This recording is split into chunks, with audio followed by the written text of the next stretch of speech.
tahu step-stepnya tadi. Oke. Yang habis ya.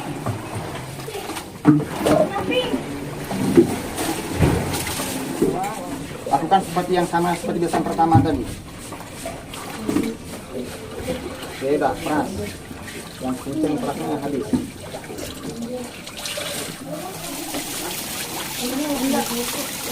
Oke, dah. Baiklah, setelah seperti ini jangan taruh sembarangan.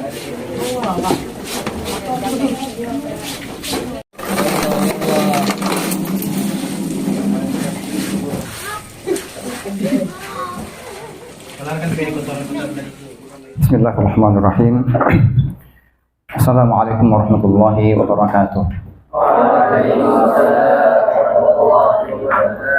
Alhamdulillah. Wassalatu wassalamu ala Rasulillah wa ala alihi wa ashabihi wa mawalah. Asyhadu an la ilaha illallah wahdahu la syarika lah wa asyhadu anna Muhammadan abduhu wa rasuluh. Allahumma shalli ala nabiyyina Muhammadin wa ala alihi wa ashabihi wa baraka wa sallam. Qala Allah Ta'ala fil Qur'anil Karim, a'udzu billahi minasyaitonir rajim. Ya ayyuhalladzina amanu taqullaha haqqa tuqatih wa la tamutunna illa wa antum muslimun. Kama qala ta'ala, ya ayyuhalladzina amanu taqullaha wa qulu qawlan sadida. Yuslih lakum a'malakum wa yaghfir lakum dhunubakum wa man yuti'illaha wa rasulahu faqad faza fawzan 'azima. Amma ba'du. Adik-adik, para ikhwan, para santri, Pengkur Mus'ab bin Umair yang mudah-mudahan senantiasa dirahmati Allah Subhanahu wa Ta'ala. Dalam pertemuan yang lalu, di bulan yang lalu, kita sudah mempelajari mulai dari cara memasak nasi, sudah ya, cara memasak nasi, kemudian ada pelatihan memperbaiki AC, ya betul ya. Alhamdulillah, ini semua bentuk dari perhatian para pendidik lembaga untuk memberikan, menghadirkan sesuatu yang mendasar yang antum butuhkan. Karena kemandirian itu adalah sesuatu yang sangat kita butuhkan. Tidak selamanya kita hidup di kota. Bisa jadi suatu saat nanti kita hidup di desa. Betul tidak? Ya. Tidak selamanya kita memiliki segalanya. Bisa jadi suatu saat nanti kita miskin papa. Tidak selamanya kita hidup bersama orang tua, pasangan tercinta, atau keluarga tercinta. Bisa jadi suatu saat nanti kita hidup sebatang kara. Hari ini ketika kita hidup di kota, Masya Allah, semua akses gampang. Mau makan tinggal GoFood, ya betul tidak? Mau masak tinggal ada rice cooker. Mau makan nasi ada rice cooker. Butuh air panas ada dispenser. Hidup di kota itu enak memang, begitu mudah kan? Nah, tidak selamanya juga kita hidup memiliki segalanya. Saya punya uang, tiba-tiba lapar. Yang punya uang GoFood, 10 menit nyampe. Betul nggak, Bang Fajar? Betul ya. Kepingin makan sesuatu, tapi jauh tempatnya. Oh, ada uang, GoFood. Ini enak hidup di kota, apalagi punya segalanya, punya uang. Oh, hidup sama orang tua, lapar misalnya, dimasakin sama orang tua. Pengen makanan kesukaan, dimasakin sama orang tua. Baju kotor kita dicuciin sama orang tua. Baju kotor kita tinggal masukin ke mesin cuci. Ini kalau kita hidup bersama orang-orang yang kita cintai, atau bersama pasangan kita nanti, ada yang punya istri gitu. Nah, tapi kondisi ini anak Ustadz yang Allah muliakan, tidak selamanya. Tidak selamanya kita hidup di kota. Bisa jadi suatu saat nanti kita ditugaskan di desa terpencil misalnya. Bisa jadi nanti kita tugas dakwahnya di tempat yang jauh dari akses listrik misalnya. Nggak ada listrik. Masih ada di Indonesia kawasan atau tempat yang tidak masuk listrik itu masih ada. Nggak ada internet, masih ada. Jauh dari sinyal wifi, sinyal HP itu masih ada. Nah, bagaimana seandainya nanti kita ditugaskan di tempat-tempat seperti itu? Di desa, tidak punya apa-apa, jauh dari orang tua dan orang yang kita cintai, mau tidak mau kita harus bisa mandiri. Makanya orang tua wajib berusaha untuk mendidik anak-anaknya mandiri. Pondok, lembaga pendidikan, pesantren, apalagi yang boarding, wajib mendidik santri-santrinya untuk mandiri. Tugas pondok itu bukan hanya untuk ngajarin baca Quran sama baca kitab. Tapi tugas pondok itu untuk menghasilkan ulama-ulama yang mandiri, yang kokoh, bisa berdiri di atas kaki sendiri.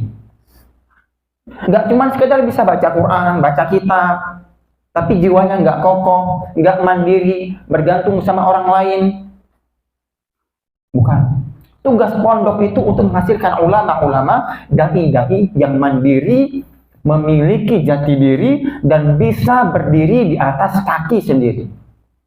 Fahim tuh sampai di sini? Alhamdulillah. Makanya kenapa di pondok ini ada program kemandirian. Ini program sunnah. Pondok sunnah itu pondok yang juga mengajarkan kemandirian kepada santri-santrinya. Loh, jelas hadisnya. Ketika Aisyah, Ummul Mukminin, ditanya oleh sahabat Allah, ya Ummul Mukminin, ayu syai'in yaf'alu Rasulullah SAW idza kana 'indaka. Wahai Bunda Aisyah, wahai Ummul Mukminin Aisyah, apa yang dilakukan Rasulullah ketika bersama Anda? Jadi ini sahabat Rasulullah ini kepo kepingin tahu Nabi itu gimana sih di rumah. Ayu syai'in yaf'alu Rasulullah idza kana 'indaka. Rasulullah nanya kepada Ummul Mukminin Aisyah radhiyallahu taala anha, apa sih yang dikerjakan Nabi Rasulullah ketika Rasulullah bersama Anda di rumah? Apa kata Aisyah radhiyallahu taala anha? Qalat, "Ma yaf'alu ahadukum fi mihnati ahlihi." Rasulullah itu mengerjakan sama seperti apa yang kalian kerjakan, yang dikerjakan oleh kebanyakan orang di rumahnya. Yakhsifun na'lahu. Rasulullah itu juga memperbaiki sendalnya yang sudah bolong, yang sudah agak sedikit miring. Rasulullah duduk mojok perbaiki. Wa yukhitu thawbah. Rasulullah menjahit bajunya sendiri. Ada nggak pondok sunnah, ikhwan, ngajarin jahit? Mana pondok sunnah ngajarin jahit? Loh, ini sunnah. Ngajari jahit itu sunnah. Bukan cuma memanah. Belajar jahit itu sunnah. Rasulullah menjahit bajunya sendiri yang bolong. Antum kalau bolong bajunya dibuang kan? Kasih tukang jahit kan? Menjahit baju itu sunnah. Jangan salah. Jadi jangan cuma lihat pondok sunnah itu yang ada program memanah, berkuda, berenang. Konkur Mus'ab bin Umair ngajarin jahit. Wah, pondok apa ini? Kok pekerjaan wanita diajarin ke kita? Akhi, Nabi menjahit. Wa yarfa'u dalwah, ngangkat air sendiri. Sekarang kita enak, tinggal di kota. Mau mandi tinggal buka keran kan? Ada yang pakai shower. Panas, dingin. Nabi sebelum mandi itu ngangkatin air dulu, ngisi air dulu. Ngangkatin air. Makanya pondok hari ini dengan pondok dulu itu jauh berbeda. Ayo kita coba kilas balik pondok tahun-tahun di bawah 2000. Ya. Termasuk Ustadz juga mondok sejak tahun di bawah 2000. Kami tuh kalau mau mandi, ya, harus ngangkatin air. Mau buang hajat, ngangkatin air. Jadi nggak disediakan di WC itu ada bak besar, ada airnya, ada kerannya, nggak ada. mau buang air, mau BAB, ya, itu ngangkatin air dari sumur yang besar. Sumurnya jauhnya sekitar 100 meter, ada yang 70 meter, tergantung asramanya. Semua yang mau BAB, yang mau buang hajat, bawa ember masing-masing, nimba dulu, ngangkatin. Bayangkan, badan besar kecil, ngangkatin ember sebesar itu gimana coba? Sampai kamar mandi, airnya tinggal setengah, tumpah-tumpah semuanya. Kita ngangkatin air dulu. Satu. Nyetrika sendiri. Kita pergi ke dapur umum, karena dapur umum waktu itu masih pakai kayu bakar. Kita minta kayu-kayu bakar yang sudah dibakar itu, yang mau jadi abu itu, kita minta bara-baranya itu. Bu, minta ya Bu, mau nyetrika. Setrikaan kita nggak listrik. Setrikaan kita itu arang. Berat, itu kita pegang aja, itu kan besi semua itu. Yang arang itu kan besi semua. Belum ada isinya saja, itu setrika udah besi, udah berat. Bayangkan kalau diisi lagi sama arang. Setrika sendiri. Malam-malam, setrika sendiri. Nggak pakai listrik. Setrikaan arang. Ada teman-teman yang malas nyetrika, masukin di bawah kasur. Kalau saya suka nyetrika. Jadi habis pelajaran malam, saya ke dapur, cari bara itu, cari arang itu, bekas masak di dapur, saya nyetrika. 3 baju. Gitu. Itu nyetrika. Bahkan, salah satu pondok saya, mau makan, itu masak sendiri. Kita buat gantian. Nah, Masya Allah. Makanya kenapa lulusan pondok-pondok dulu itu, baca Quran oke, baca kitab oke, ya, mandiri oke, ngurus diri sendiri oke, sehingga siap untuk mengurus orang lain, kepentingan umat. Nah, bagaimana kita mau mengurus kepentingan umat kalau kepentingan kita sendiri saja, kebutuhan pribadi kita sendiri aja nggak mampu untuk kita urus? Kita mau membantu umat, tapi kita kebutuhan sendiri aja nggak sanggup kita penuhi. Kita ganggu umat lagi, ayo bantu saya nyuci baju saya, bantu saya nyuci masakin saya, bantu saya nih, Insya Allah. Akhi, kemandirian itu penting. Bisa masak nasi itu kebutuhan standar, penting. Sebagaimana kita harus bisa naik kendaraan. Nah, coba lihat, kamu kecil, usia 4 tahun sudah belajar naik sepeda, usia 10 tahun sudah belajar naik motor. Sama, belajar masak nasi, belajar mencuci pakaian, belajar menyetrika pakaian. Ini kebutuhan standar yang harus dimiliki oleh semua kita. Orang tua wajib mendidik anak-anaknya untuk mandiri. Pondok juga begitu, tugas pondok mendidik santri-santrinya untuk mandiri, laki-laki dan wanita. Masya Allah. Masya Allah muliakan, makanya ada pembelajaran kemandirian. Dan ini penting sekali. Insya Allah hari ini kita akan belajar apa? Mencuci pakaian dan menyetrika pakaian secara baik dan benar. Mencuci sesuai syar'i. Nggak asal suci, kecil-kecil jemur langsung. Enggak. Kita ingin belajar hari ini bagaimana kita mencuci pakaian secara syar'i, ya, bersih dan suci, dan menyetrika pakaian hari ini. Insya Allah ta'ala. Nah, Allah muliakan, untuk itu Ustaz berharap ya, semua kita tidak hanya terfokus menganggap pendidikan itu hanya belajar hafal Quran, kemudian bisa baca kitab, bisa bahasa Arab, itulah pendidikan yang baik. Tidak, belum cukup. Belajar memasak nasi, belajar nyuci, belajar nyetrika, itu bagian dari pendidikan. Oh, nanti waktunya banyak habis Ustaz. Tidak. Allah berikan kita waktu 24 jam itu sudah cukup. Plus belajar, plus ibadah, plus ngurus diri sendiri, sudah plus itu. Sudah cukup 24 jam. Asal kita pintar apa? Ya, mengatur waktu. Selesai belajar sore, halaqah sore, cepat selesai. Jangan langsung main bola. Nyuci 2 pakaian dulu. Bayangkan, kalau setiap hari nyuci 2 pakaian, 3 hari sekali sudah 6 pakaian. Sudah 6 pakaian disetrika. Nyuci itu nggak lama. Ngerendamnya sebelum sholat asar, ba'da halaqah asar nanti nyuci. Loh, nggak dipakai kok waktu belajarnya. Yang dipakai hanya waktu mainnya saja. Jadi kalau ada yang orang tua yang mengatakan, nanti kalau anak saya nyuci nggak konsentrasi Pak Ustadz. Masya Allah. Itu harus diperbaiki kata-kata itu.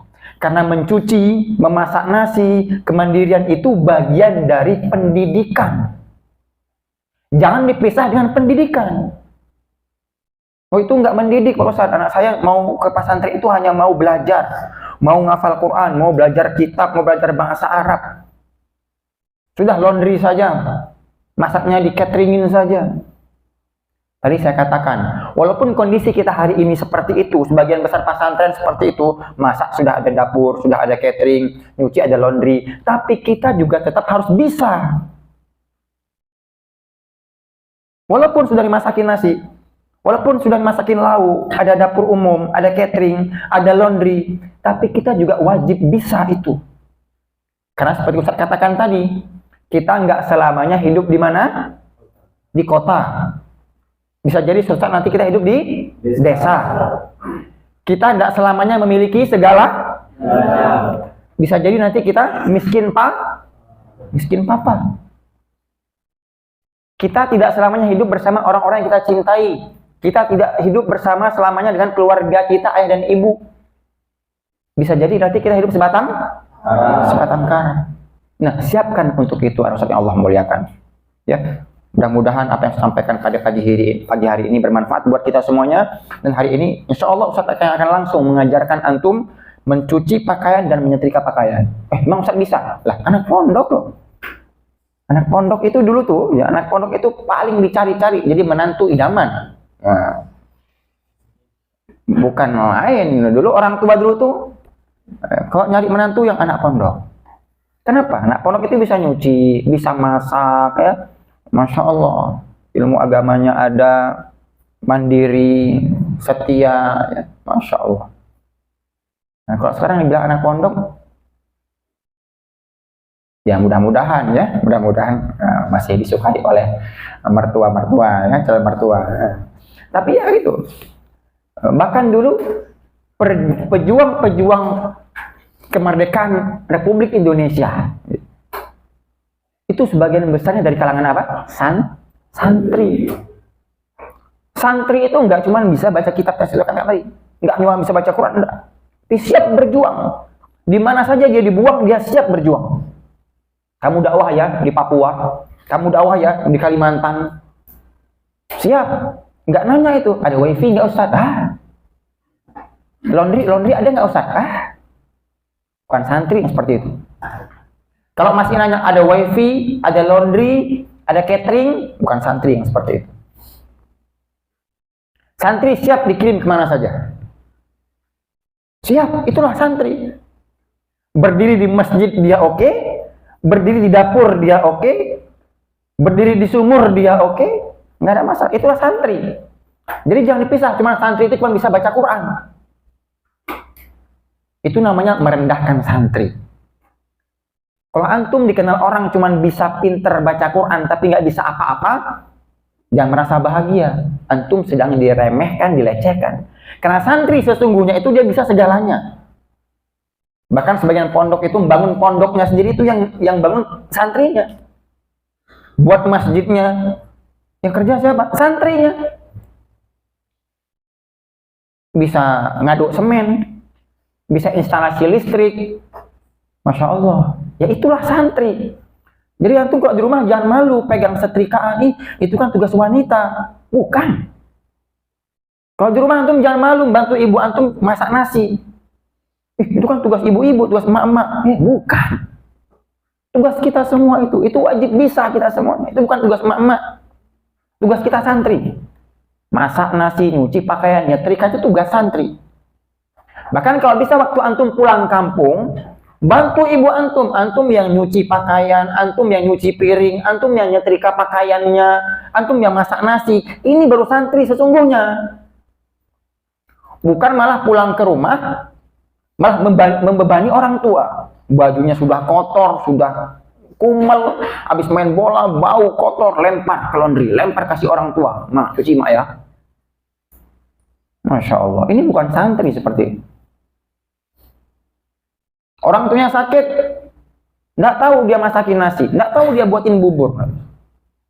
Ini bukan santri. Maka orang tua itu akan tenang sekali kalau anaknya nyantri. Zaman-zaman Ustadz dulu itu, semua orang tua berlomba-lomba nyantriin anaknya. Kenapa? Tenang banget punya anak santri pondok. Mandiri. SMP udah bisa dia nyuci sendiri. Nggak perlu lagi ayahnya atau ibunya yang nyuciin bajunya, masakin nasinya, nggak perlu. SMP, setahun di pondok kita sudah bisa nyuci baju, nyetrika baju, masak nasi. Makanya seneng banget orang tua kalau anaknya nyantri. Sekarang Ustaz tanya, apa kebahagiaan orang tua nyantriin anaknya? Oh, cuman kepingin bisa masuk sini nanti, oh bisa itu. Tapi dia sendiri, orang tua sendiri nggak mendapatkan manfaat dari anaknya nyantri. Betul tidak? Oh, lewat nih. SMP-nya di sekolah bagus, mahat bagus. SMA-nya mahat terkenal. Masuk ke universitas terkenal, jadi orang hebat. Akhirnya anaknya sibuk. Orang tuanya nggak sempat mencicipi, menikmati kesantrian anaknya, manfaat dari anaknya. Kenapa? Sudah hebat. Kerja di perusahaan terkenal. Ngisi kajian di mana-mana. Ya. Ngajar di mana-mana. Akhirnya orang tua nggak sempat menikmati kesantrian anaknya. Manfaat dari anaknya nyantri. Nggak sempat dinikmati oleh orang semuanya. Apalagi kalau anaknya tidak berbakti kepada orang tuanya. Nak, pulang ya nak, ibu kangen. Aduh ibu, nggak sempet, ini masih banyak jadwal, agenda masih padat, nanti ya. Ayah kamu sakit. Aduh ayah minta maaf, ini masih banyak deadline harus dikejar. Perusahaan harus menyediakan ini dan ini. Ya Allah. Malas pulang kampung. Sudah biasa hidup di kota, malas pulang kampung. Kenapa? Di kampung nggak ada wifi. Di kampung nyuci sendiri. Di kampung nggak ada GoFood. Mau makan ini makan itu susah, harus masak sendiri. Harus pergi sendiri beli ke kota. Rumah saya di desa, nggak ada AC, panas, pengap rumah saya, rumah orang tua saya pengap. Jadi malas pulang ke kampung. Na'udzubillah. Di mana kebahagiaan orang tua sekarang nyantrin anaknya? Kalau orang tua sini nggak dapat manfaat faedah dari anaknya nyantri. Allahu Akbar. Makanya konkur Mus'ab bin Umair ini, ya. Antum jangan terkejut kalau di sini ada belajar masak, ada belajar nyuci pakaian, ada belajar nyetrika pakaian. Kita ingin membuat antum mandiri. Tidak hanya dijejeli sama ilmu, tapi nggak kokoh jiwanya, nggak kokoh hatinya, nggak mandiri, manja, nggak bisa apa-apa. Pulang dari pondok malah menjadi beban umat, bukan membantu umat. Na'udzubillah. Ya, mudah-mudahan apa yang saya sampaikan hari ini bermanfaat buat Ustadz dan kita semuanya, ya, sehingga nanti antum keluar dari pondok itu ditunggu oleh umat. Antum keluar dari pondok itu umat menyambut dengan hati yang bahagia dan sukacita. Kenapa? Oh alhamdulillah, ini ada satu anak pondok sudah balik ke kampungnya, si Abrizam misalnya, masya Allah. Satu kehadiran Abrizam di kampungnya itu karena dia anak pondok, yang lainnya misalnya nggak mondok. Jadi dia menjadi apa? Menjadi cahaya di tengah kampung itu. Menjadi harapan di tengah kampung itu. Kenapa? Anak pondok. Biasanya anak pondok itu ilmunya oke, kemandiriannya oke, tidak manja, siap membantu umat.